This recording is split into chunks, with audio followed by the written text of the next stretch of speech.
Bueno, good morning, everybody. Welcome. Buenos Thanks días a for todos. waiting. Gracias. Buenos días, Gracias por bienvenidos, esperar. Muchas gracias por esperar. Welcome, thank you very much for Welcome to waiting. this panel on Bienvenidos mental a health, este panel para which la I hope salud will be a mental, que really, espero que verdaderamente stimulating sea and exciting una experiencia experiencia for all of us, given the tanto wonderful innovadora group como of estimulante, experts we have dado of el experts we have maravilloso assembled here. grupo de Let me introduce them expertos que very tenemos el día de briefly, hoy so con we nosotros. use Me most of our gustaría time for the most important part, which presentarlos is muy rápidamente hearing para about their work. prepararnos a la parte más importante, que es escuchar acerca We de are su honored trabajo. to have, Nos Lord enorgullece el tener Richard a Layard, Lord who's an Profesor emeritus Richard Layard, professor of que economics es un at the profesor London School of emérito de Economics, Economía en la and he's Escuela de also London de the founder Economía. director También of es the el Center's fundador y Program on director Wellbeing, del and as you all know, Centro he's para el been a Desarrollo very Económico strong y advocate of the inclusion of ha sido well-being verdaderamente un as an defensor de la important inclusión indicator del in bienestar addition to como other un economic indicador indicators. importante And económico, his además de main otros work indicadores right now is económicos. around Su making trabajo en well-being estos of the momentos people se a basa central objective of en el government. hacer el We also bienestar have una Dr. prioridad Ma en el Hong from programa China. gubernamental. She's a Tenemos a professor la in clinical, profesora in Hong clinical Ma de China, psychiatrist es at the una Institute of profesora en Mental Health in Peking psiquiatría clínica University, en also la the Universidad de executive Pekín. director of the También es la National directora Center of Mental ejecutiva Health del in Centro China. Nacional de Salud Mental en We have China. Dr. Rubén También Alvarado tenemos from al Chile. doctor Rubén He's a Alvarado de Chile. psychiatrist who Es un specializes psiquiatra in que se social especializa psychiatry en and la public psiquiatría health. social He's a y professor salud at the pública. School Él of es Public profesor Health at en the la Faculty of Escuela de Medicine at Salud the Pública y University la of Facultad de Chile. Medicina en la And we Universidad have de Chile. Niels Y Fietge, también tenemos a Niels from the Fietge World Health de la Organization. Organización Mundial de He's la a Salud. research Él es un officer at this investigador de organization esta in the organización Regional Office for en Europe. la His Oficina Regional background para is Europa. in Sus English literature and antecedentes es en cultural literatura history of inglesa medicine. y la historia cultural de la He medicina. uh, Él is in charge of the está a Trust cargo Medical Humanities Funding de Strategy, la estrategia and Trust Medical he's very interested in the y cultural está muy context of interesado health en and el well-being. contexto global de So la as you salud can y el see, we have an bienestar. incredible Como breadth, se darán cuenta, both tenemos geographically from diferentes Asia, aspectos, Europe, tanto que Latin a America, nivel and geográfico, also a breadth of desde experiences China, that will be very Europa, interesting to hear Latinoamérica, about. y también tenemos So mucha we'll experiencia. start with Lord Layard, Así que please. vamos a empezar con Lord Layard, por favor.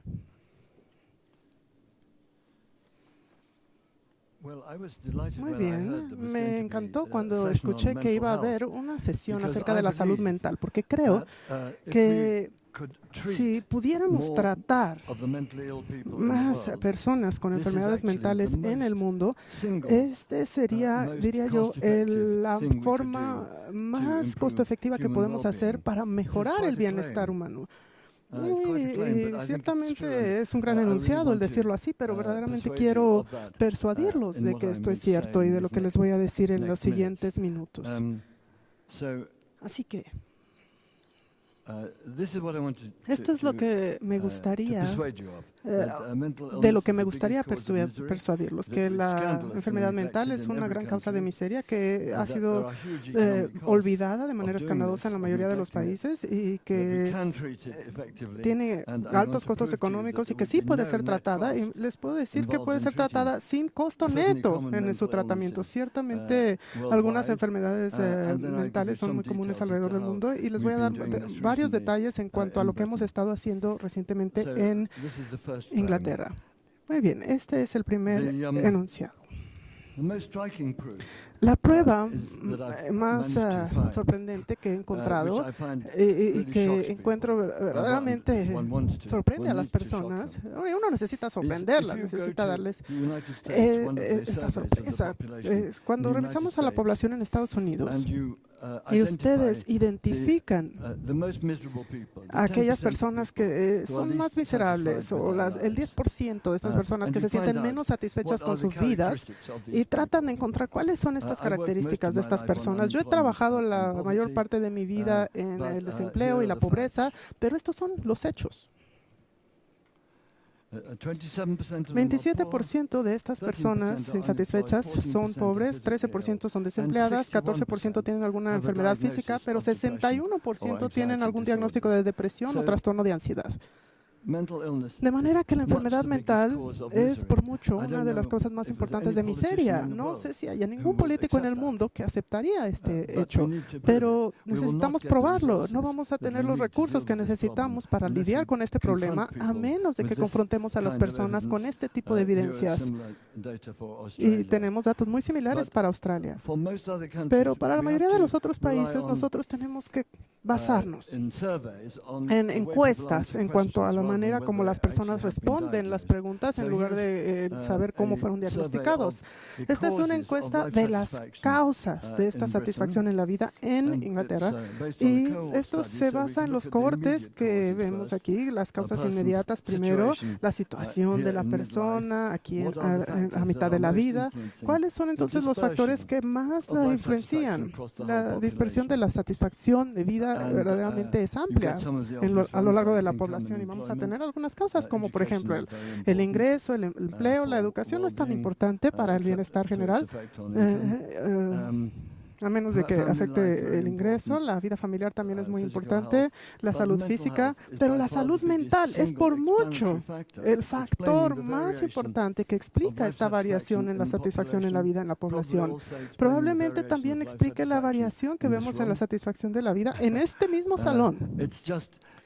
Y solamente es un elemento muy ignorado, debido a que es subjetivo, claramente, y es difícil medirlo. Otra de las cuestiones que me gustaría decir en cuanto a la causalidad es ciertamente que es interesante el saber el cómo las personas llegaron a tener estas características de adulto que ahora tienen. Y claro, en muchos casos pueden ser predichas a partir de su infancia y las características de su niñez.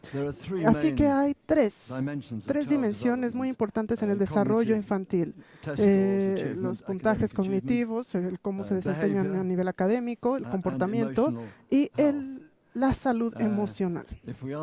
Y si preguntáramos a cada escuela y a cada director de una escuela cuál es el principal propósito de esta escuela, ciertamente dirían que están ahí para mejorar su desempeño académico y cognitivo. Pero si ustedes les preguntaran qué es lo que más predice si va a tener una vida satisfactoria luego de la escuela, ciertamente esto estaría completamente equivocado. El mejor predictor será entonces el desarrollo emocional de este niño. Enseguida, el comportamiento y las cuestiones académicas ciertamente son importantes, pero no son las más importantes o el predictor más importante de si una persona va a tener una buena vida. Muy bien, ahora tratando de revisar en el contexto del bienestar global, incluso si solamente lo vemos en el contexto de la salud mental contra la salud física, la OMS, que se ve bien representada aquí, hizo este análisis de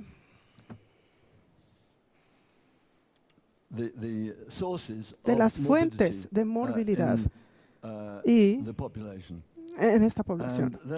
Y aquí se darán cuenta que la enfermedad cardíaca, EBC, cáncer, enfermedad pulmonar y diabetes pueden representar el 22% de la morbilidad en la población, y la enfermedad mental 38%. Pero si enseguida preguntáramos cómo son los recursos o cómo se dan los recursos al sistema de salud, en los países ricos la salud mental va a recibir alrededor de 5%, y en los países pobres va a tener un 0.5%. Esto significa que hay un desequilibrio entre la prevalencia del problema y los recursos que se dan a este problema. Muy bien, este es el siguiente punto, que la salud mental ha sido verdaderamente olvidada de manera escandalosa.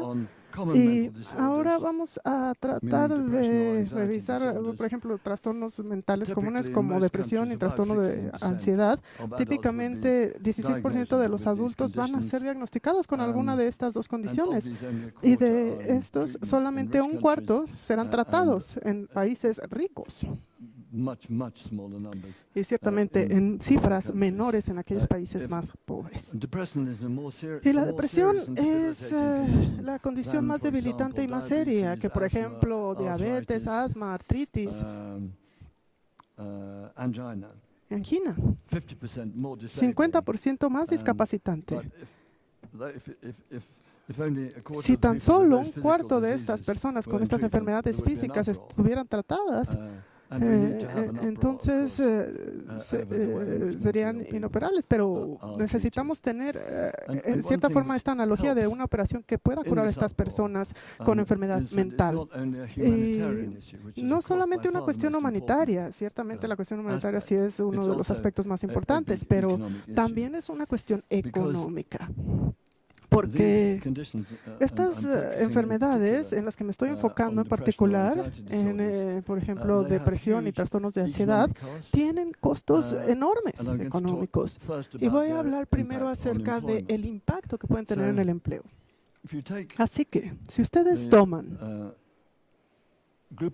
un grupo de personas que han sido clasificadas como discapacitadas, la mitad de estas personas van a sufrir de alguna enfermedad mental y en general más estos trastornos más comunes, y ciertamente la mitad de las personas que faltan a trabajar faltan debido a alguna enfermedad mental, y en particular estos trastornos mentales comunes, y esto lleva a la pérdida de productividad, la pérdida en el trabajo, o incluso personas que están trabajando y no se pueden enfocar en el trabajo. Y es algo que se llama presentismo. Y esto ciertamente, esta carga de la enfermedad mental puede reducir el Producto Interno Bruto hasta 4%. Y ciertamente esto también resulta en costos para aquellos a los que se les pagan por parte del gobierno primas por la discapacidad. Y ciertamente tiene un costo económico muy importante. Creo que esto probablemente pueda ayudar a que remediemos mejor esta situación. Esta es una situación en la cual los que emplean van a estar perdiendo dinero, pero para poder resolver el problema, las autoridades de salud tienen que invertir más dinero, y como tal no van a ser ellas las que tengan el regreso en su inversión. Y es un costo no solamente en costos de salud, sino en el impacto de la enfermedad mental en el uso de los servicios médicos. Aquí hay un hecho que me parece extraordinario. Si alguien tiene una enfermedad física dada y si tienen una enfermedad mental comórbida, entonces sus costos por los cuidados médicos aumentan 50% más. ¿Esto qué quiere decir? Van más a urgencias, van más a tratarse, van más al hospital. Estos son costos que tiene que pagar la compañía de seguros médicos o el mismo asegurado. Y esto nos implica que tenemos que tratar estas condiciones. Tenemos una revolución en la psicología. Tenemos terapias psicológicas ahora que pueden producir tasas de recuperación hasta 50% durante un cierto periodo de tratamiento y ciertamente disminuir las recidivas. Pero aquí el punto muy importante para defender estas enfermedades es que no hay un costo neto en dar estas terapias, debido a que tenemos esos costos por enfermedad a los que ya me referí antes.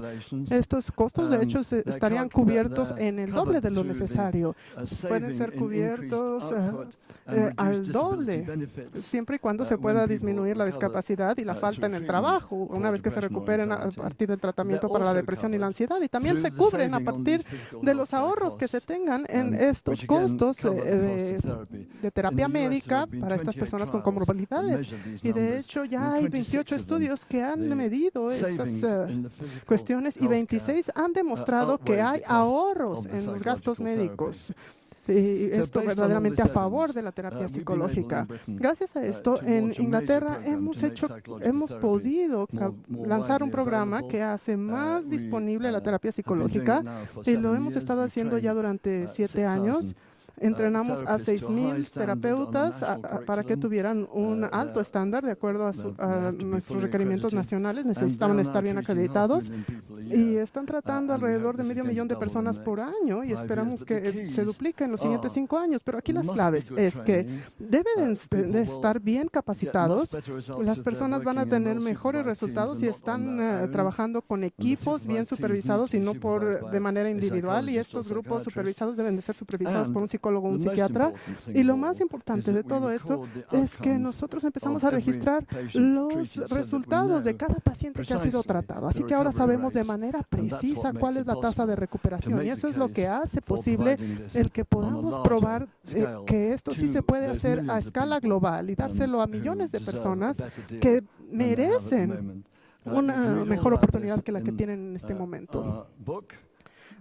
Ahora tenemos este libro, y aquí está otro, es por David Clark, y solamente finaliza con una mención de algo que se llama Acción para la Felicidad o Action for Happiness. Este es un movimiento como tal para poder hacer más políticas que estén orientadas en tener personas más felices. Cuando hicimos una entrevista al director, uno de los candidatos había ido a la red para tratar de buscar si había alguna organización que tuviera la palabra felicidad en su título, y la respuesta fue que su búsqueda para felicidad tiene 0 resultados. Y creo que ciertamente lo más importante que podemos hacer es tratar a aquellas personas con enfermedad mental que nos están viendo a la cara. Gracias.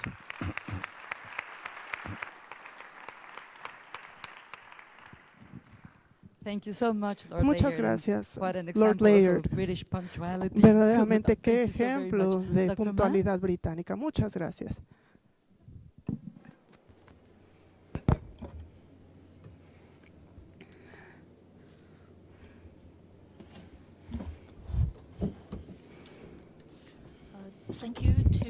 Muchas gracias por darme esta gran oportunidad para compartir con ustedes nuestra experiencia en China. Mi nombre es Ma Hong, del Instituto de Salud Mental de la Universidad de Pekín. En realidad soy una psiquiatra y química. Desde hace más de 15 años que trabajo en el gobierno en los programas de salud mental, y hoy voy a compartirles nuestra experiencia con la salud mental y nuestros programas. Esto es algo muy sencillo y es llamado nuestro proyecto 686.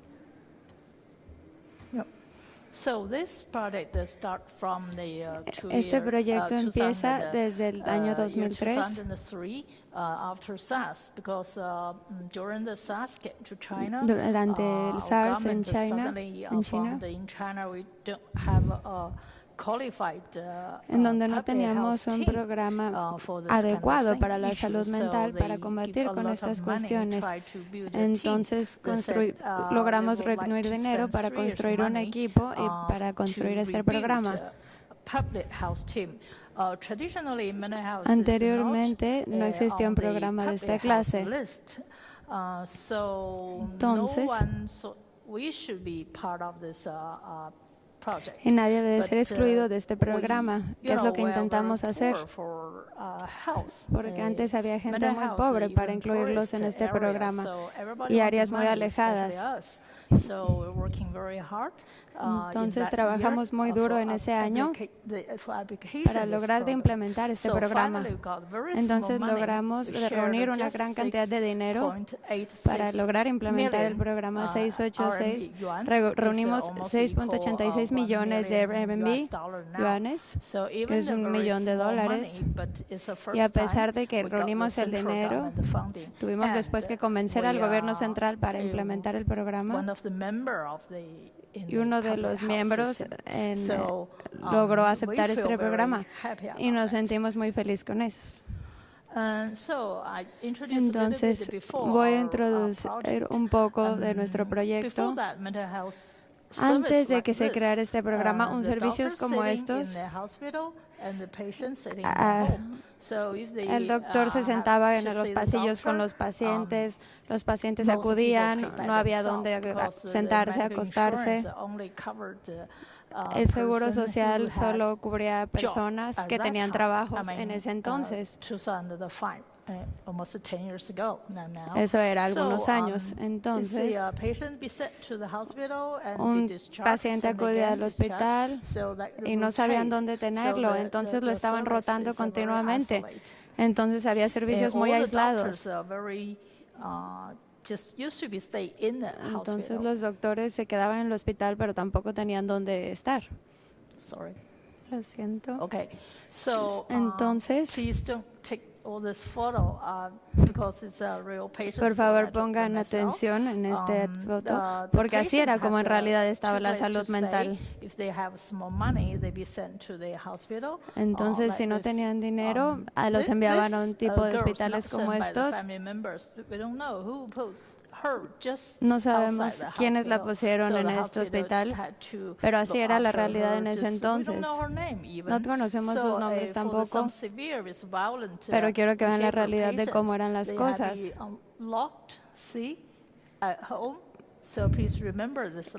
Y a veces, en ocasiones, las familias los aislaban cuando no tenían cómo curar esas enfermedades, como podemos ver ahí.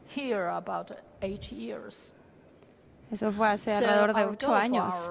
Entonces, nuestra meta con este proyecto 686 es queremos unir los hospitales con los pacientes y crear un servicio de comunidad, un equipo.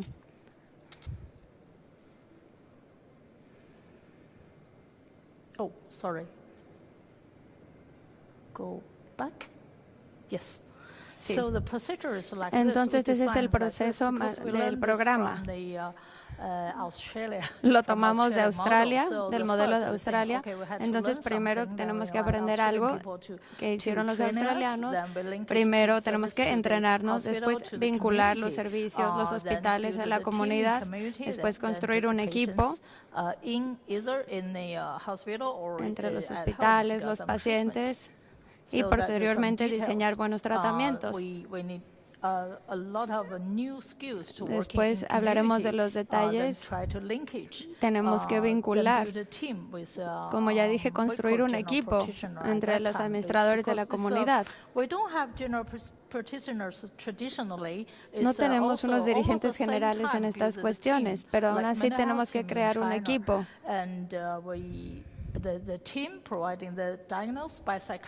Y después crear unos buenos diagnósticos y buenos tratamientos para aquellos pacientes y sobre todo para los que tienen enfermedades mentales severas.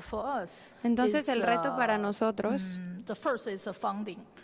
es primero conseguir los fondos y conservar los fondos. Y que aunque a pesar de que van incrementando los fondos cada año, de todos modos tenemos que obtener más de ellos porque no son suficientes. Entonces debe haber una congruencia de fondos que también apoyen más a la salud mental. También aumentar el aseguramiento médico porque no alcanza para todos. El programa 686 no es suficiente tampoco.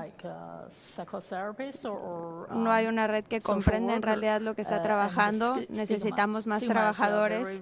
Tenemos que eliminar todos aquellos estigmas que tienen con los pacientes que tienen enfermedades mentales, sobre todo sus familias. Y tampoco tenemos un sistema de rehabilitación para los enfermos mentales. Por lo tanto, lo principal es que necesitamos más recursos. Tenemos 1.28 psiquiatras para 100,000 personas. Por lo tanto, no son suficientes.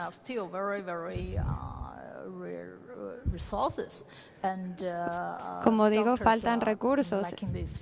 Los doctores les faltan experiencias, sobre todo para estar en contacto con la comunidad. No sabemos tampoco de dónde vienen, no hay un sistema de registro ni de los pacientes.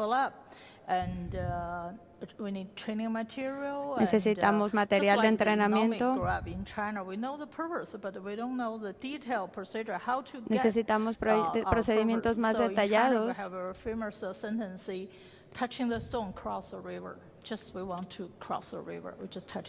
Entonces necesitamos enfocarnos en estos obstáculos también.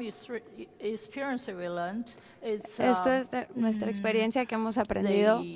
Hemos visto también que todos los psiquiatras o doctores necesitan estar entrenados antes de ponerlos en contacto con una comunidad.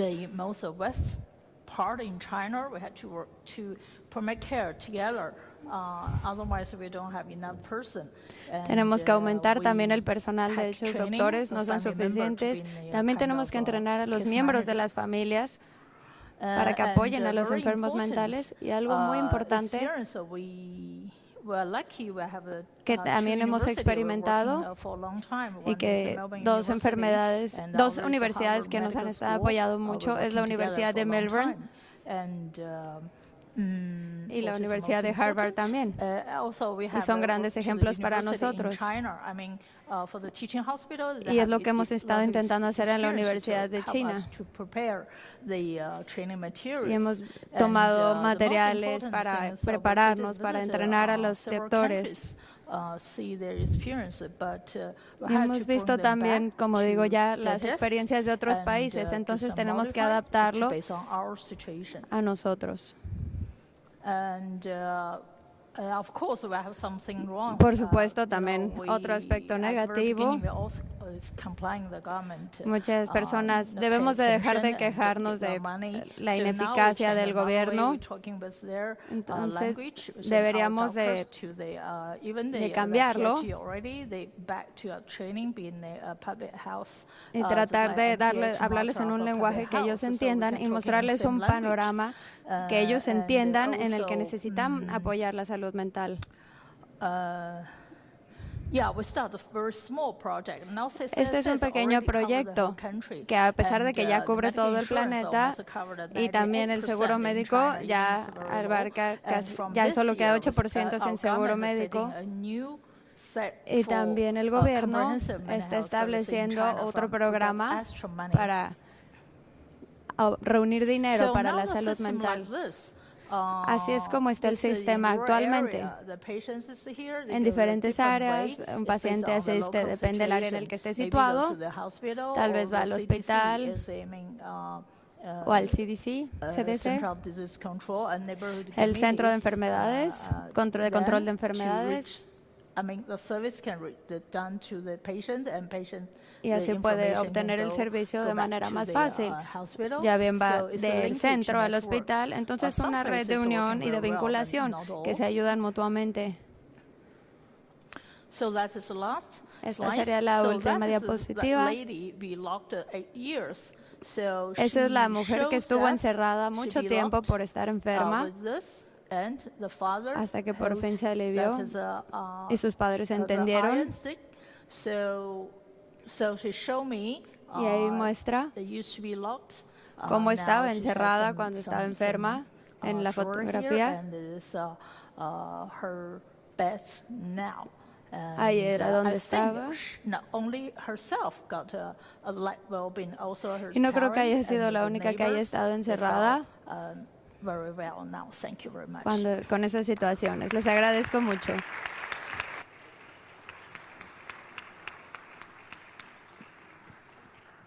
Thank you so much, Dr. Hong. Thank you. Sí.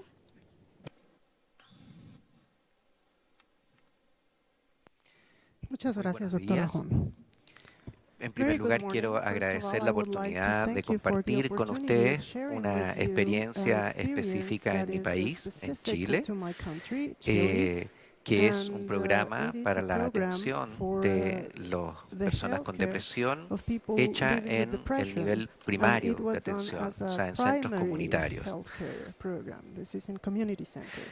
Quiero muy brevemente contarles que el foco de mi interés como profesor e investigador en la Universidad de Chile, que es la universidad estatal más grande de mi país, ha sido fundamentalmente apoyar el desarrollo de políticas públicas usando las herramientas de la investigación, usando la información, para que efectivamente estas políticas se implementen o se extiendan al resto del país. He puesto 4 experiencias específicas, como son en general las del área de la salud mental, y la última en particular que se refiere al uso de herramientas que permitan valorar los lugares de trabajo, los que llamamos los riesgos psicosociales en el trabajo, y que hoy por hoy en países como los nuestros y en áreas de servicio se han transformado en un gran problema. En general, en todas estas experiencias que he puesto en ese slide, lo que hemos hecho como equipo académico es apoyar el desarrollo de estas que son hoy día políticas que se utilizan en todo el país. Sin embargo, he querido poner el énfasis en una, he elegido una, porque considero que tiene tres cosas centrales que nos puede servir como lecciones o experiencias útiles. Sin lugar a duda que muchos de estos procesos de implementación de políticas no pueden ser iguales en los distintos lugares porque hay contextos, historias, características propias de las organizaciones, de las culturas, pero nos pueden dar alguna idea, ¿no?, de cuáles pueden ser rutas posibles. He elegido esta por tres razones. Una, porque, como señalaba el profesor Layard, la depresión es uno de los grandes problemas dentro de la salud mental por su magnitud y por la relevancia en cuanto afecta y discapacita a la persona y en cuanto afecta al entorno en donde la persona vive. En segundo lugar, porque este es fue la introducción del primer componente de salud mental en atención primaria en mi país hace ya 13 años atrás, y por lo tanto es una buena experiencia de un proceso de implementación y de extensión de la política a todo Chile, a todo el país, ¿no? Y voy a poner justamente el foco en eso, en cómo se hizo. Porque como señalaba ayer una conferencista, nuestra embajadora en la OSD, el dato es importante, pero tan importante como el dato es ponerle políticas, servicios, programas a esos datos. O sea, cómo pasamos a la acción. No solo tenemos el dato, sino que cómo logramos pasar a la acción. Y eso es en lo que yo quiero poner el énfasis en este caso. Y la tercera razón por la que me pareció importante es porque en este caso hemos podido exactamente hacer evaluaciones de ese proceso de escalamiento y puedo entonces contarles datos más específicos de cuáles fueron los factores que contribuyeron. ¿Qué es básicamente este programa? Es un programa, ¿no es cierto?, que fue pionero, como yo dije, en nuestros servicios de atención primaria. Necesito hacer algo, es necesario contextualizar esta experiencia. Este programa se inicia en forma piloto en el país el año 2001 en 15 centros de atención primaria de los cerca de 600 que hay en 3 zonas del país, y en ese momento nuestro país no pertenecía a la OCDE. Nuestro país tenía un ingreso per cápita del orden de $5.000 y tenía un sistema de salud que se extiende a lo largo del país, donde la atención primaria está prácticamente en todas las zonas rurales y urbanas. Por lo tanto, es un servicio que tiene una tradición ya de unos 50 años, ¿no? Y por lo tanto tiene la posibilidad de brindar acceso a atención de distintos problemas de salud, y entre esos los problemas de salud mental. Entonces es un programa pionero, es un programa que tiene múltiples componentes: psicológico, atención psicológica, atención con medicamentos, etcétera, y que se desarrolló una guía clínica basada en evidencia que permitiera tomar decisiones a los equipos que atendían a una persona con problema de depresión, equipos que fueron entrenados, por supuesto, para hacer esa tarea. Básicamente, el programa funciona de la siguiente manera. En cualquiera de estos 600 centros que hay a lo largo del país, existe un grupo de profesionales, habitualmente es un médico general, una enfermera, un trabajador social y un psicólogo, que reciben a la persona en donde se sospecha el diagnóstico de una depresión. Lo que ellos hacen es confirmar el diagnóstico y diseñar un plan de trabajo, lo que llamamos una primera línea de tratamiento. Si es que la persona tiene una depresión más grave, va a ser enviada a un equipo especializado, que en nuestro caso también son centros en la comunidad, con psiquiatras, trabajadores sociales, etcétera, pero ya especializados. Y si no, va a recibir la atención, como decía, con medicamentos antidepresivos, con psicoterapia y con una intervención grupal con otras personas que están teniendo el mismo problema. Aproximadamente el 93% de las personas son atendidas y resuelven su problema en estos centros de atención primaria y solo un 7% son derivados al nivel secundario. Después de un tiempo de tratamiento que idealmente pensábamos al inicio que iba a ser 6 meses, pero que después nos dimos cuenta que eso se extiende, la persona es dada de alta o en algunos casos cuando en este tiempo se complica o se hace resistente al tratamiento, es derivada a un equipo especializado. Eso es para contarles un poco en qué consiste, ¿no? Específicamente. ¿Qué ha sucedido en estos años? Ustedes pueden ver en este gráfico, porque tenemos un registro nacional que permite saber cuántas personas están ingresando al tratamiento.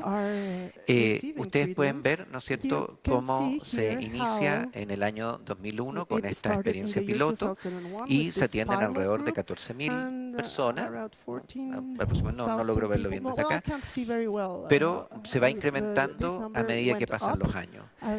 Un hito muy importante es que en su inicio, en esa fase, hicimos una evaluación, eso estuvo a cargo de mi equipo, hicimos una evaluación de la efectividad de este programa en condiciones reales, ¿no?, en estos centros de atención primaria, y eso 2 años después fue muy importante para que el Ministerio de Finanzas, o sea, el que entrega los dineros a los distintos sectores, pudiera financiar la extensión de este programa a todo el resto del país, ¿no?, lo que implicó contratar psicólogos y proveer de los fondos necesarios para obtener los medicamentos. Como ustedes pueden ver, durante los años 2005 hasta el 2009 hay un pic de personas y después desciende y es muy posible que estemos llegando a una situación de stand-by, que es más o menos la cantidad que están personas que están teniendo una depresión y que están recibiendo su tratamiento. Lo otro es lo que nosotros llamamos una deuda histórica con la salud mental del país, ¿no?, y que por eso hubo un periodo de un incremento importante de casos.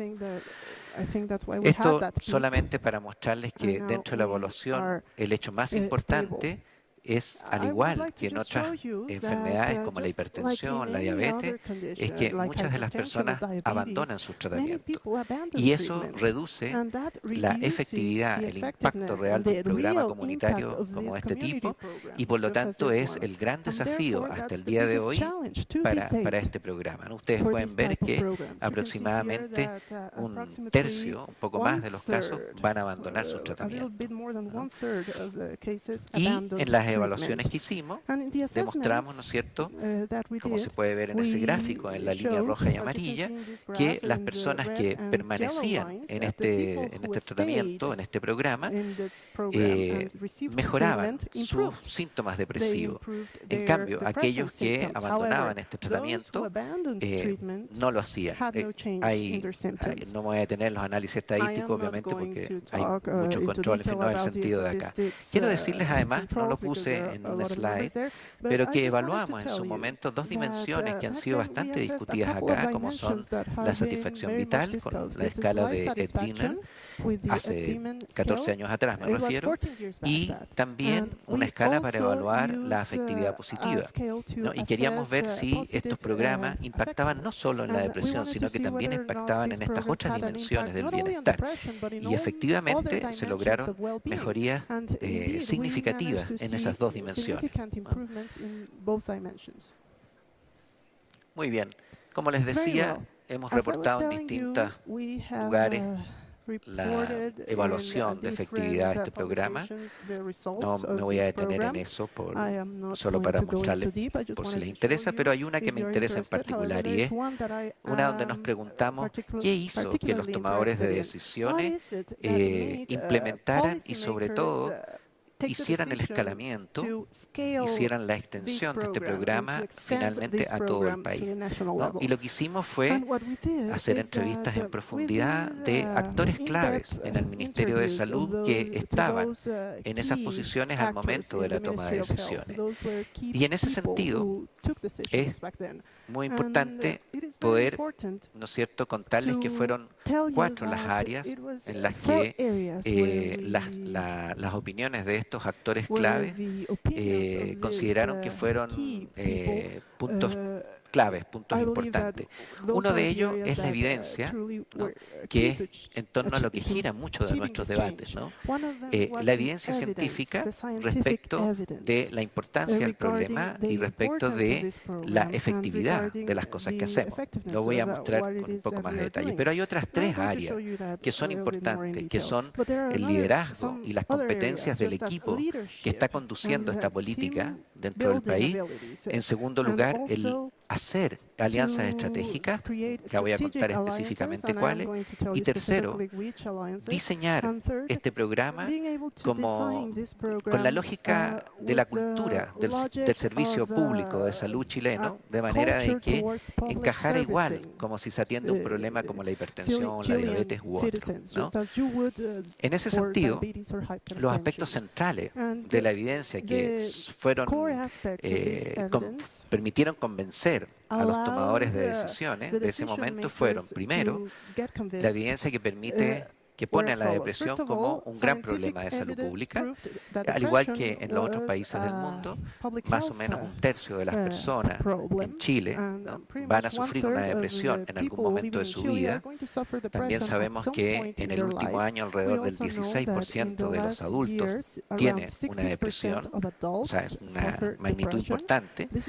En segundo lugar, sabíamos también que entre los que consultan en los centros de atención primaria, cerca de la mitad de ellos padecían una depresión, por lo tanto era un buen punto para poder identificar los casos y poder brindarles un tratamiento, ¿no?, atender esas necesidades, aunque la mayoría de ellos no consultan por la depresión, consultan por quejas, dolores u otras molestias, ¿no? Pero entonces necesitamos entrenar a los equipos para detectar esto, darse cuenta, ¿no?, mirar más allá que el dolor de cabeza o que las otras quejas, ¿no?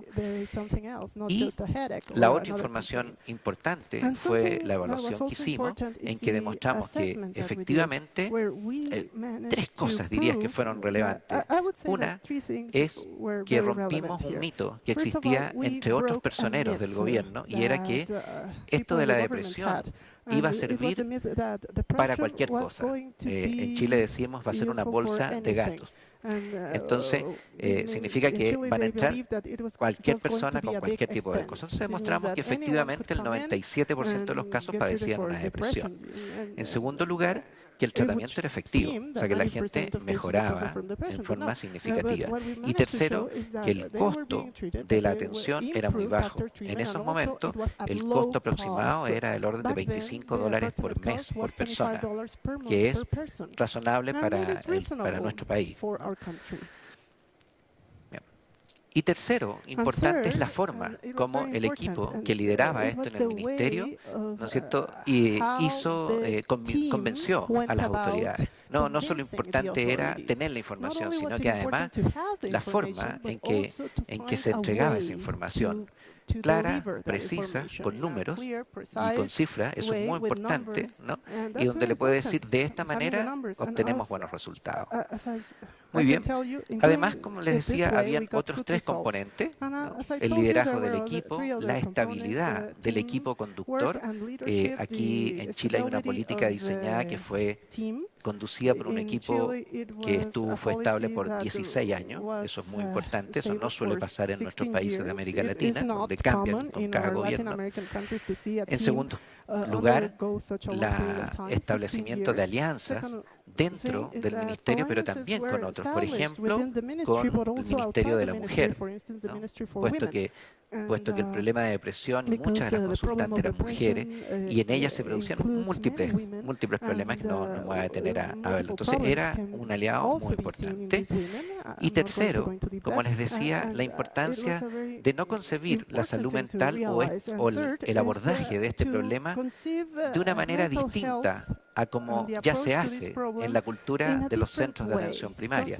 O sea, se elaboró como si fuera un programa más. Así como se atiende la hipertensión, la tuberculosis, la diabetes u otros problemas, la depresión también, ¿no? Entonces, era muy fácil para todos los equipos profesionales entender cómo abordar este problema. Y muy fácil, por lo tanto, entenderlo.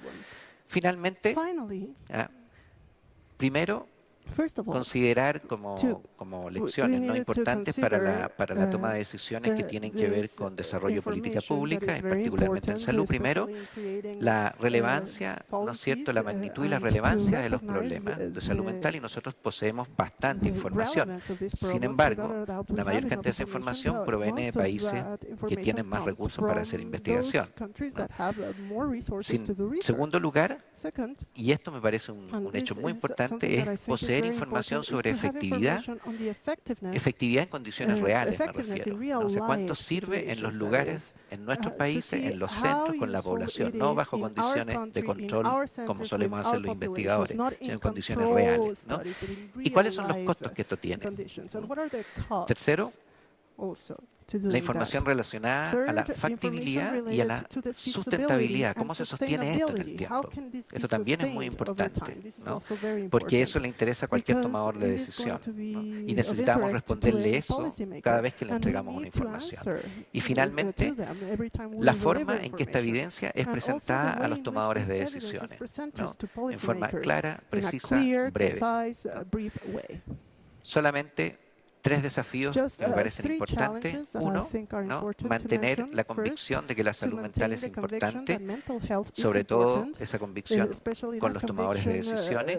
Creo que ha sido significativo que en un foro mundial como este de la OCDE se incluya los aspectos de salud mental, no solo en el sentido de cuánto y cómo tratamos los problemas de la gente con salud mental, sino que en realidad cómo la salud mental es un elemento fundamental en reproducir las inequidades, reproducir la pobreza, ¿no? y eventualmente transmitirlas a las generaciones siguientes. Segundo, tenemos que establecer sistemas de información permanente, tal como decía, en varias regiones del mundo se han planteado, en el caso nuestro de América Latina, OPS lo ha hecho justamente. Y finalmente, creo que un desafío difícil, pero que tiene que ver con respetar las diferencias culturales, las diferencias locales, territoriales, es incorporar a la ciudadanía en el desarrollo y manejo de estos sistemas de información. Es un desafío. Lo que sirve en todos lados no necesariamente sirve en cada lugar, y eso tenemos aún mucho que aprender. Muchas gracias. Espero.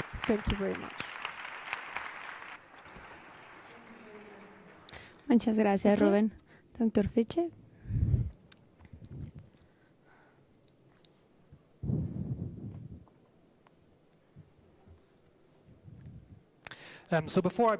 Antes de comenzar, solo quiero decir 2 palabras antes, como una manera de introducción. Primero, muchas gracias a la OCDE por invitarme a ser ponente en este evento. En verdad lo digo porque, en segundo lugar, porque soy un poco apartado en este cuarto. Mis antecedentes en salud pública, a pesar de que trabajo en la Organización Mundial de Salud, yo me enfoco en las humanidades. Entonces me siento privilegiado por ser ponente en esta conferencia, y espero que lo que diga no sea enteramente incomprensible. La Organización Mundial de Salud es mejor conocida en su trabajo en la salud, en las enfermedades mentales, y principalmente trata sobre salud desde el principio y desde su constitución. La Organización Mundial de Salud y define la salud como un estado completo físico, mental y social de bienestar, y no únicamente la ausencia de una enfermedad o un padecimiento. Y también se basa en estadísticas esta Organización Mundial de Salud. Algunas estadísticas muy importantes son estas que voy a decir a continuación. Los desórdenes mentales son de los más grandes en este mundo. El suicidio es la segunda causa más común entre los jóvenes alrededor del mundo. Los desórdenes mentales no son la primera causa de muerte, pero aún así tienen un gran impacto en índices de mortalidad y de discapacidad. Por ejemplo, las personas con una gran depresión tienen un 40-60% más posibilidades de morir prematuramente que el resto de la población. La depresión abarca el 4.3% de la carga económica y la carga de enfermedades, lo cual los hace incapaces también. No voy a hablar toda la plática sobre este tipo de estadísticas, pero sí quería mencionar algunas de ellas, como que las consecuencias económicas de los desórdenes mentales son enormes. Desde el 2011 al 2030 se estima que el impacto económico global, como pérdidas económicas, va a ascender a los 16.3 trillones de dólares americanos.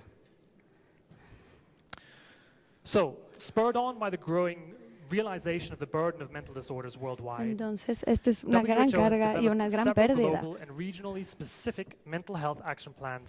Entonces, la organización ha desarrollado una serie de planes de acción para combatir, para ayudar a la salud mental, basado en valores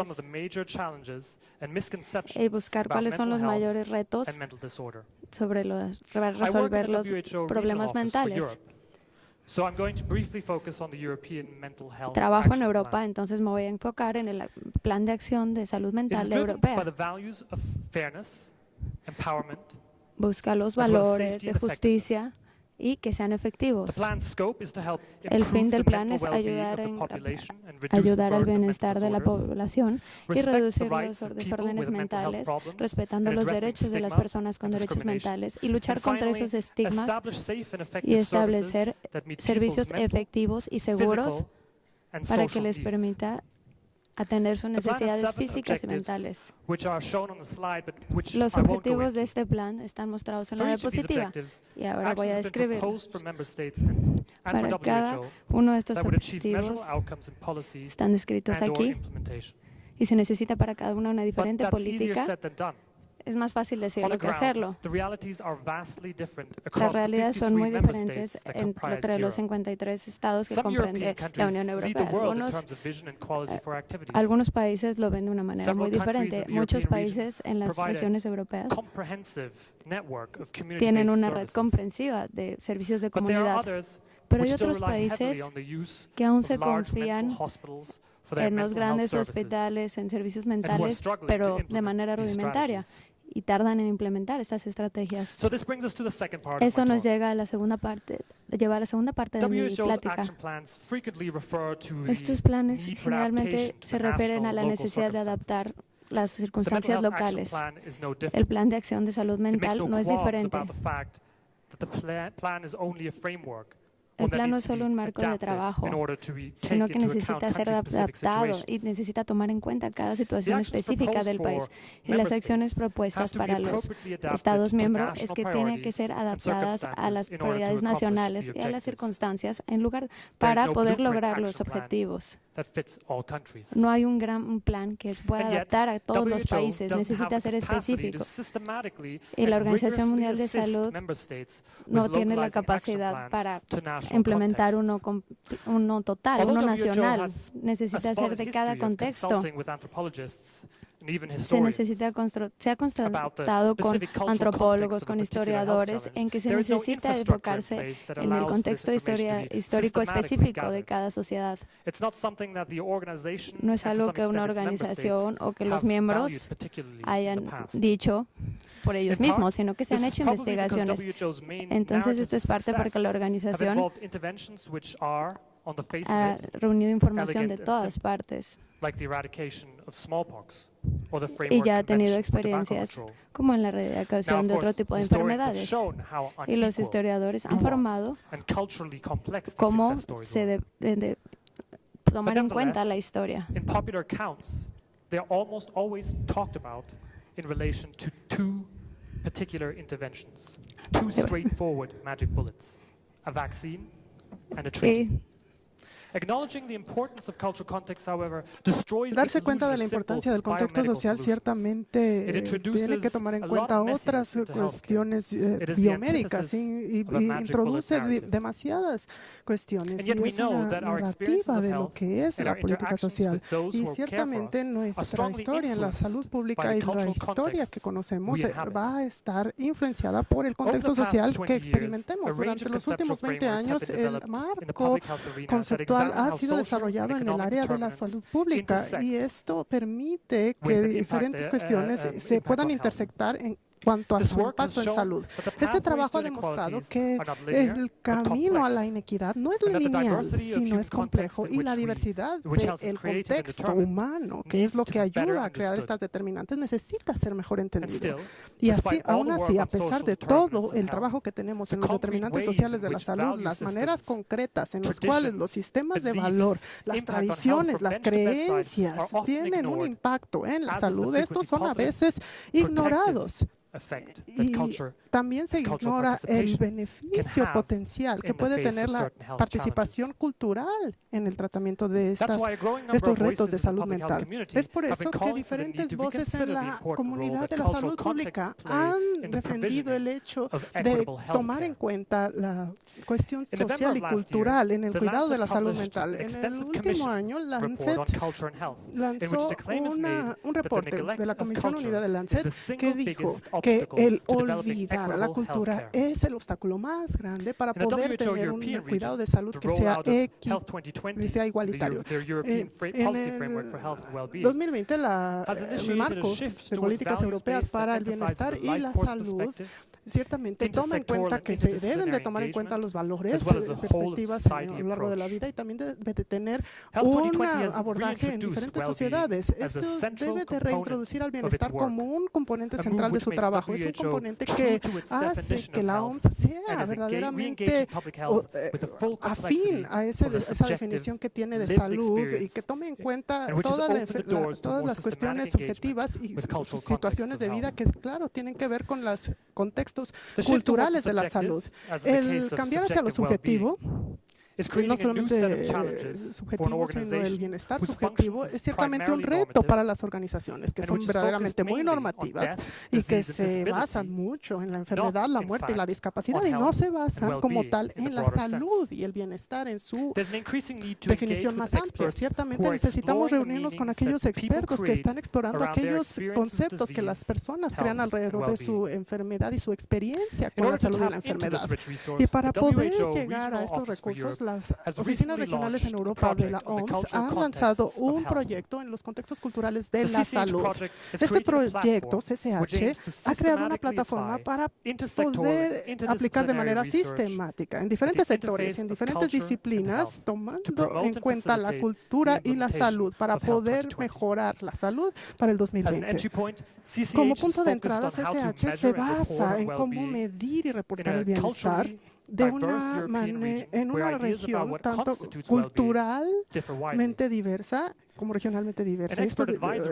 Un grupo de expertos en el CCH ha sido establecido y el reporte de su primera reunión acaba de ser publicado.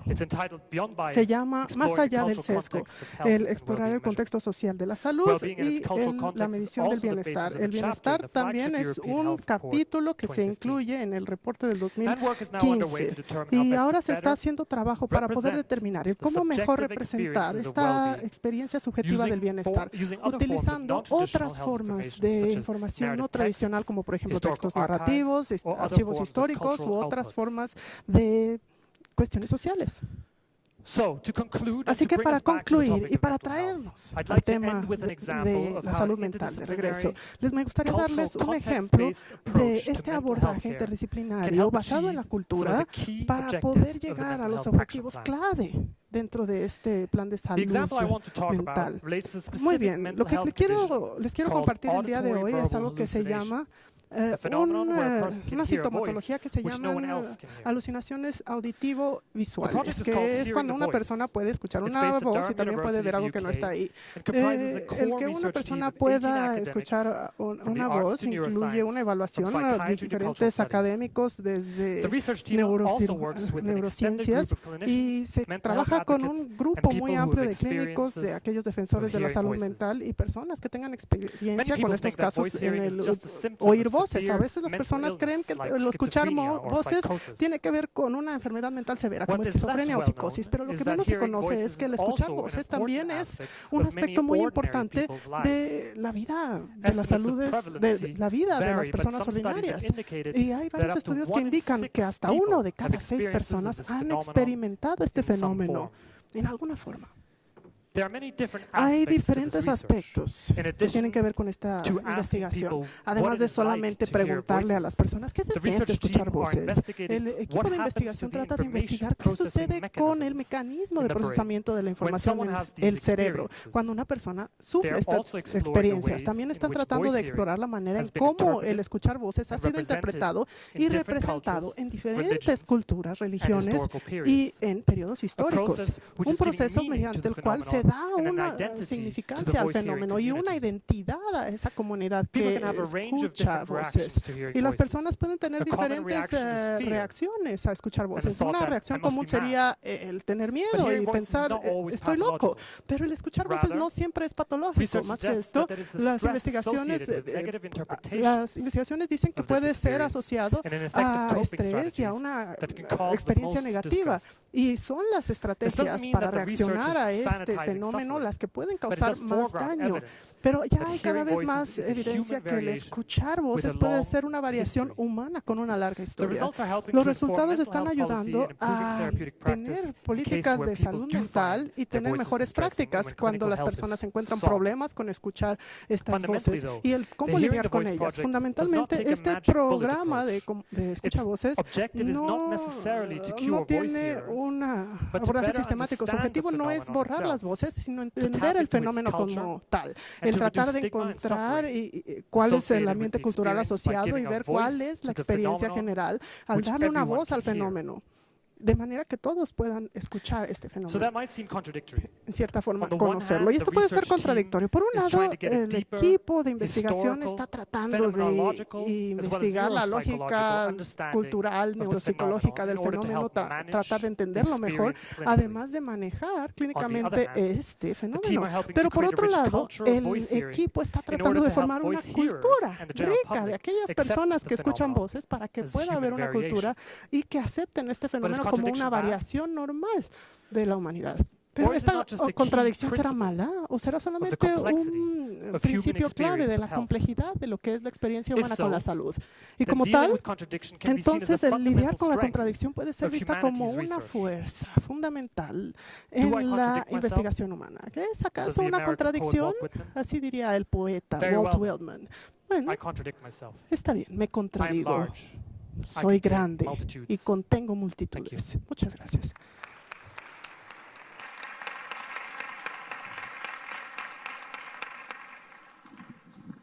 Thank you very much, Niels. Muchas gracias, Niels. Bueno, tenemos tiempo. Muchas gracias por adherirse a nuestros límites de tiempo. Esto nos deja ahora la posibilidad de tener una conversación, pero lo que me gustaría hacer primero es establecer un diálogo con los panelistas. Realmente me gustaría saber cuál es su diálogo interno a partir de escuchar a estos colegas. Y luego vamos a abrir los micrófonos para preguntas de la audiencia. ¿A quién le gustaría comenzar? ¿Qué es lo que les llamó la atención a cada uno? Bueno, ciertamente me interesó mucho en este experimento, porque no es tan diferente a lo que yo les estaba reportando en Inglaterra, el experimento en Chile. Tengo diferentes preguntas. Tienen un concepto para la recuperación. Yo no soy un psicólogo, soy economista, pero verdaderamente me sorprendí mucho cuando me involucré en el diseño de estos programas en cuanto a que David Clark, que es un psicólogo clínico y es una figura verdaderamente muy importante, él verdaderamente decía que se necesitaba un concepto de recuperación. Tenemos todas estas guías para poder evaluar a las personas y luego antes de cada sesión cómo las vamos a evaluar, en cuánto responden a la terapia, de manera que siempre vamos a tener algún puntaje final para esta persona. Pero enseguida vamos a evaluar los diferentes casos en el principio y luego si tuvieron algún tipo de recuperación en cuanto a que perdieron cierta sintomatología al momento de llegar a esa sesión final. Pero ciertamente me intriga el saber si es crucial el tener estos criterios de recuperación. Y otra cuestión que he encontrado muy importante es una buena supervisión, de manera que a pesar de que, muy bien, nosotros tenemos un servicio en cada área que probablemente ya implique 40 terapias. Y ellos les gustaría entregar estas sesiones en diferentes lugares, incluyendo las unidades de cuidados primarios, en localizaciones convenientes, a veces en las escuelas o en centros de empleo, etcétera. Pero su lealtad es a este equipo y que tengan esta supervisión semanal en este equipo. Muchos de estos equipos tienen supervisión pública en cuanto a que los colegas puedan ver los problemas de otros colegas. Y nosotros creemos que esto funciona mucho mejor de lo que solíamos tener antes, que tiene que ver con el cuidado primario de la terapia psicológica. Esto incluye a un médico que va a contratar a un terapeuta y va a decir solo por hacerlo que tiene buena supervisión, pero esto no significa que haya supervisión. Estos equipos, en términos de supervisión y en cuanto al criterio de recuperación, esa es mi pregunta. Bueno, gracias por la pregunta, profesor Layer. Tengo que confesar algo, que el sistema de salud chileno, el National Health Service chileno, fue creado en 1952, remedando el National Health Service inglés. Entonces, en muchos sentidos, nuestro sistema público es similar al inglés. Solo cambia en 1981, cuando en la dictadura militar de Pinochet se introduce el modelo neoliberal socioeconómico y se introducen los seguros privados y los prestadores privados. Pero la cultura del Sistema Nacional de Salud es muy similar a la inglesa, por eso que le pareció algo conocido. Estos centros de atención primaria no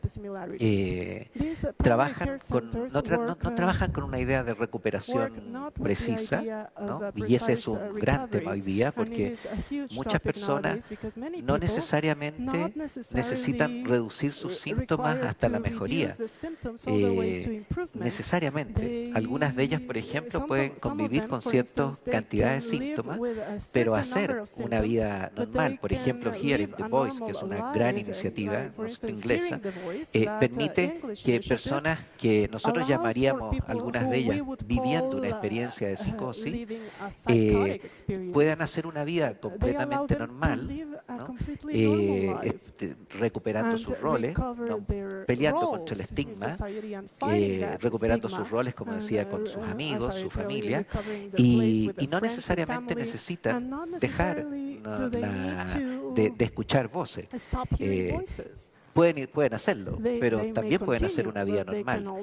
Esa es la razón por la que introdujimos estas mediciones, que yo no las puse, pero efectivamente queríamos ver si las personas, aunque no reduzcan sus síntomas depresivos, sin embargo mejoran su satisfacción con la vida, su satisfacción con las relaciones cercanas como la familia, el trabajo, y mejoran el balance entre los afectos positivos y los negativos. Y eso también sucedió, ¿no? Sin embargo, la pregunta es muy importante porque aún necesitamos introducir, no solo en el ámbito de la depresión, sino que los demás, este concepto de recuperación como un concepto que va más allá de la enfermedad. Es un concepto que tiene que ver con el buen vivir, con el vivir, ¿no es cierto?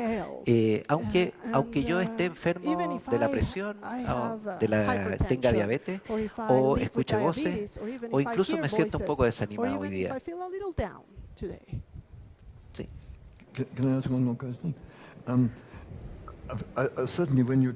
Ciertamente, cuando habla acerca de la enfermedad mental severa, estoy de acuerdo, entiendo perfectamente lo que dice, pero el caso más obvio es los trastornos de ansiedad, porque nosotros sabemos que, por ejemplo, con ataques de pánico, con fobias sociales, es posible verdaderamente extinguir estos problemas y ese sería un muy buen objetivo para estas terapias, el tener estos altos objetivos.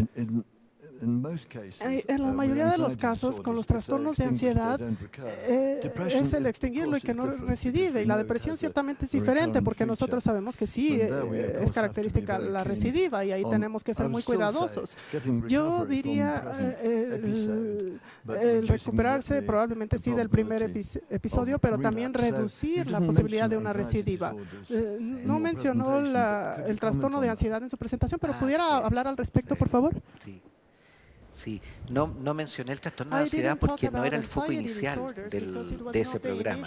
Sin embargo, lo que fue sucediendo en el transcurso es que muchas de las formas del malestar psicológico de esas personas a quienes se les hacía el diagnóstico de depresión eran en realidad una combinación de molestias ansiosas, ansiedad y también depresión, que es lo que suele suceder en la atención primaria.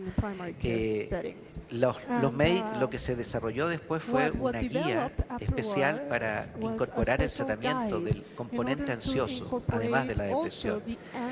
Sin embargo, desde el punto de vista político, fue muy importante focalizarse en la depresión, porque la depresión sensibilizó más a los policymakers, porque existía fuerte evidencia respecto de la magnitud de la discapacidad. Hoy día sabemos que además se relaciona con enfermedades crónicas no transmisibles, que son otra gran carga de enfermedad. Por lo tanto, desde el punto de vista de desarrollo de política pública, fue útil focalizarse en depresión. Pero efectivamente, con lo que lidian los trabajadores de atención primaria es con trastornos ansiosos y depresivos en conjunto. Absolutamente. Y efectivamente hay mayor efectividad, pero no es completa. Nuestro arsenal tecnológico, tanto farmacológico como psicoterapéutico, no nos permite decir que resolvamos la totalidad de los casos. Eso es realista también, ¿no? Resolvemos una buena parte, pero es mejor que no hacer nada. Thank you. Niels, would you like to either add something or bring up a different topic? Niels, ¿quieres comentar algo? Bueno, tengo una pregunta que me gustaría hacer a Rubén, pero me preguntaba también si vamos a recibir las preguntas de la audiencia. ¿Quieres mejor abrir los micrófonos a la audiencia? Muy bien. Muy bien, preguntas de la audiencia.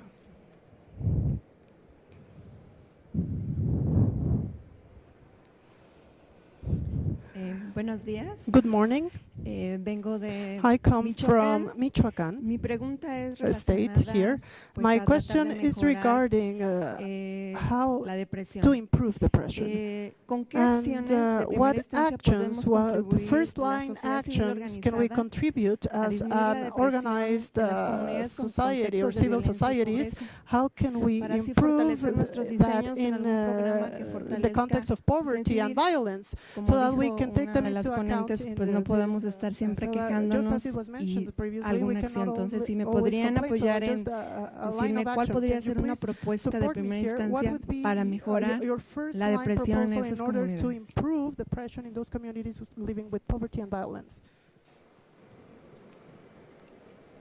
For whom? For me? ¿Para quién va a ser? Gracias. I mean, A ver, es una gran pregunta, en realidad. Todos quisiéramos saber cómo podemos prevenir o reducir la cantidad de personas que inician una depresión. Hoy día no podemos dejar de entender la depresión si no es fundamentalmente desde la perspectiva de los determinantes sociales, como señalaba muy bien Niels, y que forma parte de las estrategias, ¿no es cierto?, de las agencias multilaterales. Yo te diría por las... hay medidas que son genéricas, reducir la pobreza, reducir la inequidad, etcétera.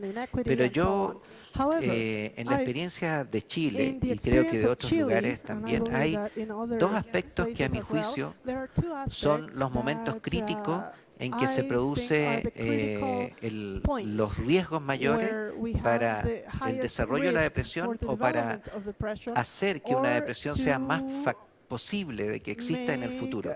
El primero de ellos tiene que ver con la primera etapa de la vida. Y uno de los grandes problemas en mi país es la violencia dentro de la familia, ¿no? Es el maltrato. El maltrato no solo físico, sino que el maltrato de palabras, la negligencia en el cuidado de los niños, es, a mi juicio, un tema muy relevante y que muchas veces permanece muy oculto, ¿no? Y estoy seguro que no tenemos soluciones completas para eso, sino que necesitamos desarrollar en conjunto estrategias, ¿no? Sobre todo porque la violencia es entendida y tiene grados de aceptación distintos en cada cultura, ¿no? En nuestro país es un país que tiende a ser muy violento hacia adentro, hacia el interior, ¿no? Y por lo tanto en las familias se ve con mucha frecuencia. Y yo creo que esos niños hoy día sabemos perfectamente que desarrollan una respuesta al estrés y que queda plasmada en su forma de reaccionar frente a la adversidad, que va a ser muchísimo más factible de que 20, 30, 40 años más adelante, cuando enfrentan una nueva adversidad, desarrollen una depresión. Por lo tanto, creo que ese es un foco importante, además de las grandes medidas. Y el segundo tiene que ver con las condiciones de trabajo en la vida adulta. La gran mayoría de nosotros vamos a trabajar y sin embargo, hoy día sabemos algo que señalaba antes, que no solo los riesgos tradicionales en el mundo del trabajo, como son el riesgo de un accidente, el riesgo a contaminarte, un riesgo químico, un riesgo biológico, son importantes, sino que además hoy día se ha ido desarrollando una conciencia creciente de que las características del trabajo que tienen que ver con la sobrecarga mental, el que tú tengas conflictos en los roles en los que estás, el que haya maltrato definitivamente o acoso en el trabajo, el que existan, el que te obliguen a hacer cosas que van contra tus valores, etcétera. O sea, lo que hemos reunido en esto que llamamos las condiciones de riesgo psicosocial del trabajo son grandes gatillantes en general de enfermedades mentales comunes como ansiedad y depresión.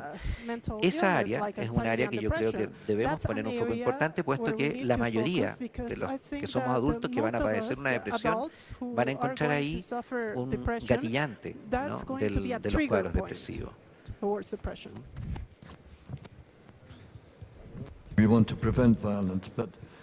Hay que prevenir la violencia, pero si a las personas se les ha expuesto a la violencia, ciertamente van a tener el trastorno de estrés postraumático y tenemos muy buenos tratamientos para esto también. Mi colega David Clark, de hecho, fue llamado por el gobierno luego de que sucedieran explosiones por bomba y creo que mataron a 90 personas y cientos fueron heridas.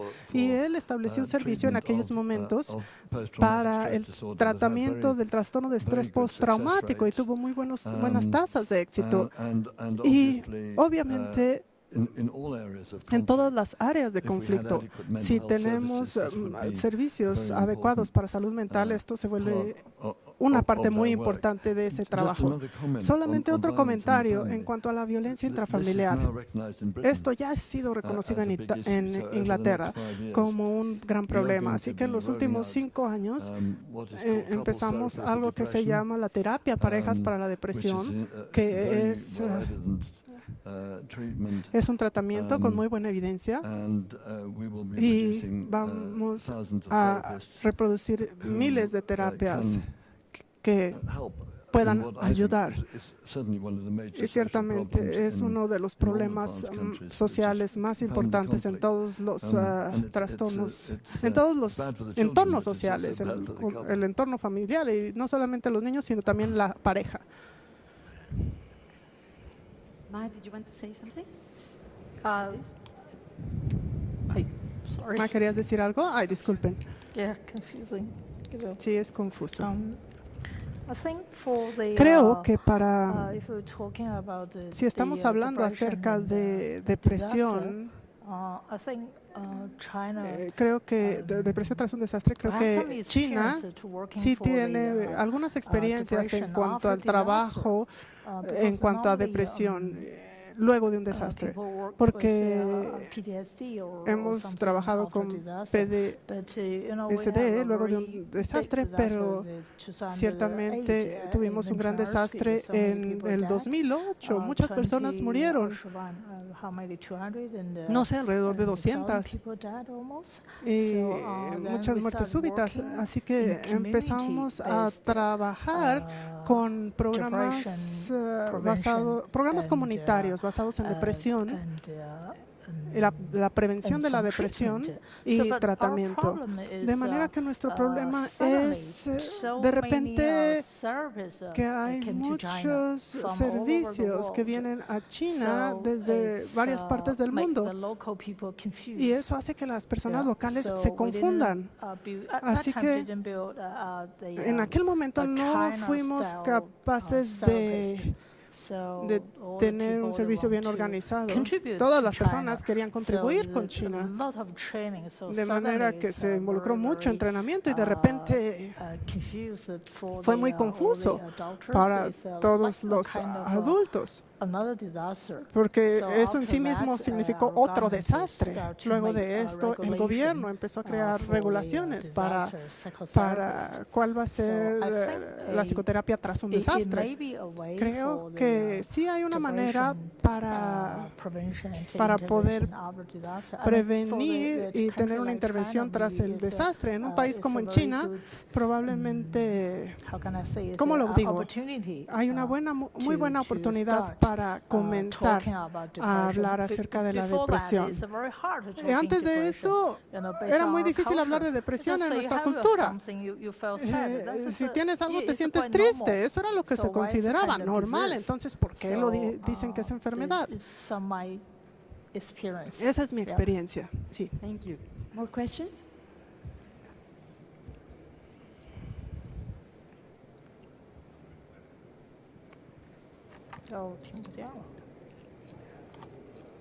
Buenas tardes. Miren, me pareció fabulosa la pregunta que hizo la señorita. El panel me parece que está muy enfocado. Me parece que está enfocado mucho hacia ya corregir la enfermedad en sí. Y en preguntar un poquito más a Nils, por favor. ¿Qué cosa preventiva tienen para mejorar? Y para mí no nada más es la salud mental, sino la salud física, mental, emocional, espiritual, social. ¿Y qué están implementando? ¿Tienen algo? Gracias. So, Así que la verdad, una respuesta honesta sería que el proyecto del que soy encargado está en sus pasos, en sus primeros pasos en el contexto de salud. El proyecto del que hablé en términos de escuchar las voces trata de subrayar y explicar un abordaje más interdisciplinario a algunas de estas preguntas alrededor de la salud mental y cómo puede traer frutos y cómo podemos obtener salud a partir de estas intervenciones. Pero en términos del proyecto en el que estamos trabajando, nosotros seguimos en los primeros pasos, pero sí creo que tenemos una creencia muy fuerte que la resiliencia o la resistencia a estas enfermedades mentales puede ser mejorada a partir de la participación cultural y el impacto cultural. De manera que una de las cuestiones que nos interesó mucho y ver más a detalle en relación a la salud mental es el cómo la cultura protege a las personas de los episodios de enfermedades mentales y trastornos mentales. Disculpa, quiero terminar esta pregunta. Yo soy maestro y muchas veces mis alumnos les preguntaba yo el Padre Nuestro y me contestaban el Ave María. Sentí yo una contestación en este sentido. Discúlpame, Neil, pero les quiero yo invitar una disciplina que yo desarrollo para este punto y porque recibo muchos alumnos con graves problemas, niños que han sido violados, niños que han sido abandonados desde pequeños, niños que han tenido graves problemas, en la actualidad niños que son del hemisferio derecho, enseñándoseles con formatos de hemisferio izquierdo, con lo cual les cuesta un trabajo. Si eres derecho, trata de escribir con la izquierda un dictado rápido y vas a ver lo que te va a costar. Mi proyecto, y es una invitación al panel principalmente, a ver cómo nos pueden ayudar. Una invitación a todos ustedes. Mi proyecto se llama los invito a ser y a transformarse en seres física, mental, emocional y espiritualmente sanos. Esto nos lleva a qué cosas necesitamos para ser físicamente sanos, mentalmente sanos, pero desde el punto de vista más preventivo, más que correctivo. Yo en particular he logrado buenos resultados. Gracias. ¿Es tu última una pregunta para alguno de los miembros del panel? Sí, esa era la invitación a todos para que nos transformemos en seres física, mental, emocional y espiritualmente sanos y cómo lograrlo. Lo voy a subir luego a internet yo también. Y esto serviría para desde pequeños, porque es preventivo. Gracias.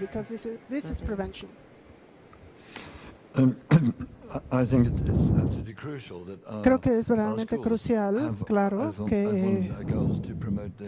que nosotros hagamos una promoción de la salud mental de los estudiantes. Creo que esto ciertamente no sucedería en muchas escuelas del occidente si midiéramos el bienestar. Tenemos que medir tanto el bienestar de nuestros hijos, no solamente las calificaciones. ¿Qué haría entonces la escuela para tomarlo en serio? Ciertamente necesitamos un código de actitudes y comportamientos a lo que todos tenemos que añadirnos, pero también tenemos ciertas cuestiones que sí se pueden enseñar, como esta resiliencia.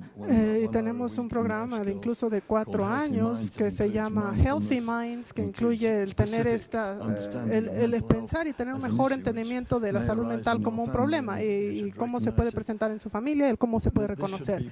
Creo que esto debe de ser parte de nuestro sistema básico educativo. Rápidamente, creo que hay un programa muy interesante que ahora se está llevando a cabo en la Gran Bretaña, en University College London School, y están tratando de utilizar un estudio clínico aleatorizado en el cual van a añadir mindfulness. ¿Esto qué quiere decir? El pensamiento abocado al currículo, el cómo nuestros pensamientos tienen efecto en la capacidad de los niños para mejorar y para aprender. Sí, creo que algo que es algo que quiero compartir. La escuela es una área aún muy difícil. Una de las razones es que en nuestra cultura el sistema educativo debe ser el enseñar a los niños de una manera positiva. El decirles, el día está muy soleado. Y sin embargo, el hablar acerca de la salud mental, el hablar de depresión y suicidio, de repente parece algo muy negativo. Así que en mi ambiente, donde vivo, en nuestras escuelas, es algo malo el hablar de cosas malas, como por ejemplo la prevención del suicidio, incluso de la depresión. Así que incluso ahora tenemos ese problema en esa área. Creo que esto está causado por la cultura. Quería compartirlo. Me gustaría añadir que existe un interés global por incorporar todos estos hallazgos del bienestar en la educación, el tener educación positiva. Y otro panel está hablando acerca del programa que se va a lanzar en México y en las preparatorias públicas para poder mejorar estos conocimientos social y emocionales. Creo que es una forma de prevención. El aprender de estas enfermedades disminuye la posibilidad de depresión después en la vida. Sí. Quisiera extenderme, porque esto me parece tremendamente importante. En realidad, preocuparnos, como decía, en la etapa de la infancia, de la niñez. Y yo creo que por ahí parte mucho de la prevención, la pregunta de Nancy, con la experiencia que señalaba. Yo quisiera preguntarle justamente a usted, ¿cuál es la posibilidad de que incorporar mediciones en los logros académicos, pero que tienen que ver con el desarrollo ya no solo de los logros en matemática, en castellano, en biología, sino que los logros en términos de mi forma de ver la vida, la satisfacción que tengo con ella, mis estados espirituales? Puedo usar esa, pero ¿cómo? Porque estoy pensando que lo que solemos usar son estas grandes pruebas como la PISA u otras, ¿no? que son pruebas que miden logros solamente cognitivos académicos. Entonces, creo que una idea interesante sería empezar a incorporar a nivel mundial este otro tipo de dimensiones. El profesor Layar lo señalaba recién, ¿no? Pero ¿cómo lo hacemos para que sea parte de las mediciones con las que vemos cómo nuestras escuelas están formando a nuestros niños? Por eso me parece fantástico. Resumo eso. I think we have time for one more question. Creo que tenemos tiempo para una pregunta más.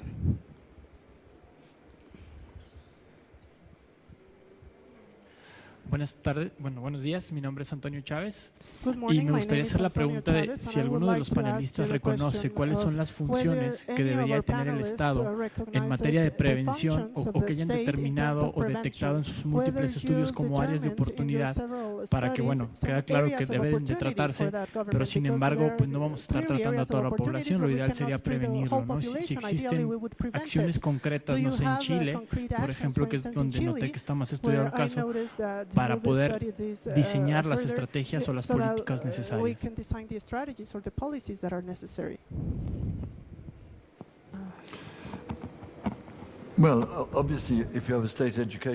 Obviamente, si ustedes tienen un sistema educativo público, lo que hemos dicho de las escuelas es increíblemente importante. Y creo que el Estado siempre ha tenido una visión acerca de cómo se desarrolla el carácter. No es algo nuevo, pero mucho de esto se extinguió tras la obsesión con las pruebas. Pero necesitamos reevaluarlo y necesitamos reevaluarlo en el contexto en el cual verdaderamente si atesoramos las cosas que medimos. Esto sería para las escuelas, pero ciertamente hay toda una serie de áreas en la vida en las cuales tenemos la oportunidad para la prevención. Cuando una pareja tiene al primer hijo, este es un momento crítico y poderoso en el cual podemos educar a ambos padres en cuanto a los aspectos de salud mental de criar al hijo y también el cómo adaptarse a su propia relación para poder tener hijos. Y en negocios, ciertamente tenemos que tener un abordaje mucho más orientado al bienestar, al empleo, en donde tenemos muchos sistemas ya civilizados. Ciertamente se basa en tener mejores relaciones entre los diferentes niveles para tratar más que nada de inspirar a los empleados, no de aterrorizarlos. Pero hay muchas causas. Estas acciones que están sucediendo nos están dando causas tanto en el lugar de trabajo que puedan ayudar por ejemplo, a aquellos administrativos de nivel medio para poder crear un ambiente que sea emocionalmente saludable. En todos los aspectos de la vida necesitamos tener prevención y algunos van a ser por el sector estatal, otros por el privado. Creo que el último va a ser aquel comentario. Ok. Sí, voy a tomar la palabra justamente en ese sentido. Yo diría que la responsabilidad de la prevención es del Estado, siempre. La prevención está aludiendo a lo que corresponde a un bien común y por lo tanto es una tarea siempre del Estado, pero no significa que sea solo del Estado. Yo creo que tiene que ser en conjunto con los ciudadanos. Y en ese sentido, a mí me parece que es necesario desarrollar políticas que al mismo tiempo abran posibilidades, ¿no? y generen espacios de libertad que permitan la diversidad existente. Voy a aterrizar eso en una... Yo creo que en Chile hay una... No tenemos todas las que quisiera, ¿no? Muy pocas, a mi juicio. Pero hay una que me parece interesante, creo que lo comentaba con el grupo panelista antes, que se llama Chile crece contigo, ¿no? Yo lo puse en uno de mis slides, y es una política que reúne los servicios del área de salud y de educación, particularmente la educación preescolar, en que se concentran un conjunto de acciones que van desde el embarazo, desde el momento en que se sabe que la persona está embarazada e inicia sus controles por el embarazo en su centro de atención primaria, hasta los 5 años, y que consideran aspectos como las vacunas, la alimentación, lo más tradicional, pero también considera la identificación, por ejemplo, de depresión durante el embarazo o durante el posparto, ¿no? Y que para eso justamente es lo que trabajamos en ciertas herramientas que ayuden a los equipos a identificar las personas que están en ellos. Pero, y de esa manera entonces sabemos que ese es un gran problema. Aproximadamente un 25% de las mujeres en su embarazo y posparto van a sufrir una depresión. Y sabemos que esa depresión se asocia con un desarrollo cognitivo mucho más lento y retrasado en esos hijos y se relaciona también con el desarrollo de mayores conflictos, problemas internalizados, externalizados en esos niños cuando pasan la preescolar. Entonces, yo creo que poner el foco de las políticas, uno tiene que decidir porque no tiene dinero para todo, pero creo que si uno tuviera que poner el foco, probablemente uno de los primeros focos para mí sería este periodo, que va entre el embarazo y los primeros años de vida, ¿no? De cuidado y protección de los niños. Okay, just one sentence, sorry. For the China, our strategy for prevention, because un enunciado. Nuestra estrategia para China, nosotros hacemos lo mismo. Creo que lo primero sí es la salud pública. Y sí, ciertamente, la Secretaría de Salud, primero, el mantener su salud es su propia responsabilidad como individuo y el educar a todas las demás personas para encontrar el conocimiento, las habilidades para poder luchar con la enfermedad mental tan temprano como sea posible. Hay tratamientos regulares y el tratar, evitar el llamarlos discapacitados. Desafortunadamente tenemos que terminar. Muchas gracias por su atención. Gracias, panelistas. Fue maravilloso el estar con ustedes. Gracias.